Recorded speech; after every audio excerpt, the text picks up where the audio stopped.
मुझे लगता है मैंने गड़बड़ कर दी। एक बार जब आप टाओस हम सुन लेते हैं तो आप उसे अनहियर नहीं कर सकते। क्या आप इतने बहादुर हैं कि उसे सुने?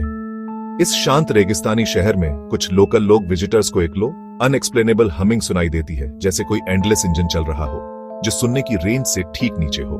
लेकिन यहां अजीब बात यह है, सबको यह सुनाई नहीं देती। साइंटिस्ट्स ने इस केस को सुलझाने की कोशिश की है।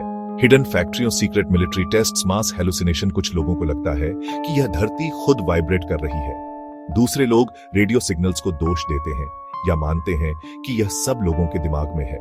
फिर भी दशकों की रिसर्च के बाद कोई नहीं जानता कि ताओस हम किस वजह से होता है, या केवल कुछ ही लोग इसे क्यों सुन सकते हैं। तो आपको क्या लगता है? क्या यह साइंस है, कोई सीक्रेट, या कुछ सुपरनैचुरल? अपनी थ्योरी कमेंट्स में ड्रॉप करें और ऐसे और अनसुलझे रहस्यों के लिए फॉलो करें।